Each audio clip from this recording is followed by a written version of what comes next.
Imagine this scene: a wealthy young man, heir to one of the greatest merchants of the Middle Ages. He had access to banquets, fine clothing, and the respect of his entire city. His future seemed guaranteed: honor, prestige, and fortune. But suddenly, this same young man abandons it all. In the middle of a crowded square, he removes his garments and stands naked, as if declaring to the world that the only inheritance he desires is heaven itself. And what happens next? This young man becomes one of the most admired saints in history, remembered for something extraordinary: his ability to speak with animals. Today, we will journey through the life of Saint Francis of Assisi. We will uncover how someone who owned everything chose to have nothing, and how that decision reshaped the world. Get ready to dive into miracles, unforgettable encounters, and the story of the most beloved saint of all time. Your journey begins now. Francis was born in 1181 in the prosperous Italian town of Assisi. His name was Francesco di Pietro di Bernardin, the son of Pietro, a wealthy cloth merchant. From the very beginning, his life looked nothing like the image he would later embody. He was extroverted, cheerful, and beloved by all, leading parties, surrounding himself with music, wealth, and friends. Thanks to his father's fortune, he dressed like a nobleman, carried elegant weapons, and enjoyed the admiration of his peers. But there was something Francis desired even more than luxury. He longed to become a knight. For him, true glory lay on the battlefield, in noble deeds, in heroic victories, in winning honor before lords and kings. Like many young men of his class, he believed this was his destiny.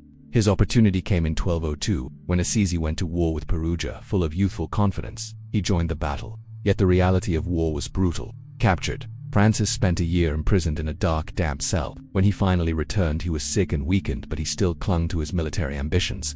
Shortly after, he armed himself again to march toward a On the way, however, he had a vision. A mysterious voice asked, "Who can give you more, the master or the servant?" Francis answered, "The master." The voice replied, "Then go back to your city, and there it will be revealed what you must do." Francis obeyed. He turned around, leaving behind his military dreams. From that moment onward, an emptiness gave way to a search that would change his life forever. When he returned to Assisi, Francis was no longer the same. The lively, festive youth had been replaced by a man who sought silence and spent long hours in prayer. His friends and even his family looked at him with confusion. It was as though he was searching for something invisible to everyone else. Two events during this time shaped his destiny forever. The first occurred on a lonely road, when he came across a leper. In those days, lepers were feared and despised, excluded from society. Francis had always been repulsed by them, but this time he dismounted, overcame his fear, and kissed the man's hand. At that moment, he felt a joy and peace unlike anything he had ever known, as if the world had suddenly revealed its true meaning. The second event took place in the small, ruined church of San Damiano. Praying before a Byzantine crucifix, Francis heard a voice: "Francis, rebuild my house, for as you see, it is falling into ruin." Taking the words literally, Francis sold valuable cloth from his father's shop to buy stones and began restoring the chapel with his own hands. His father was furious. Dragged before the bishop, Francis publicly renounced his inheritance. In the courtyard, before the people of Assisi, he removed his clothes and returned them to his father, saying, "Until now I called you Father, but from now on I can truly say, Our Father who art in heaven." There, stripped of everything, Francis was reborn as a servant of God, freed from wealth and family ties. Francis began living as a beggar, rebuilding chapels and preaching. His radical poverty, instead of isolating him, attracted others. The first to join him was Bernard of Quintavalli, a wealthy merchant of Assisi who, inspired by Francis, sold everything to follow him. Next came Peter Catani, a respected jurist, and then Brother Giles. Before long, there were 12 companions. They owned nothing, lived barefoot, and preached more through their example than their words. They survived through simple work or the kindness of strangers, always sharing what they received with those poorer than themselves. Their message was one of humility, simplicity, and universal brotherhood, seeing Christ in every person and in every part of creation. With the group growing, Francis realized they needed a rule of life. Inspired by the gospel, he wrote a short but radical rule: sell all possessions, give to the poor, and live only for heaven. With the text in hand, he and his brothers traveled to Rome to present it to Pope Innocent III.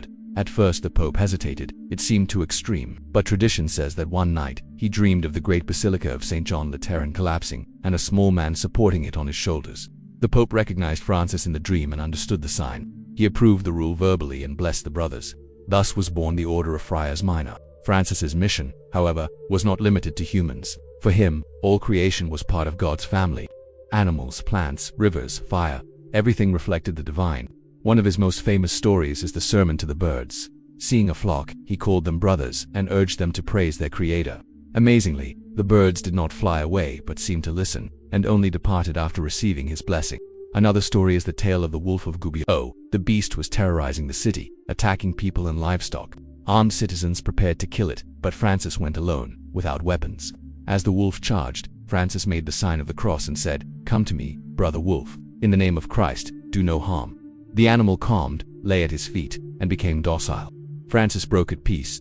The wolf would stop attacking, and the townspeople would feed it. The creature lived peacefully in Gubbio, a living symbol of forgiveness and love's power to tame even the fiercest hearts. During the violent era of the Crusades, Francis embarked on his boldest mission, to seek peace through dialogue. In 1219, he traveled to Egypt to meet Sultan al-Malik al-Kamil, leader of the Muslim forces. Captured by soldiers at Damietta, Francis asked to be taken directly to the Sultan.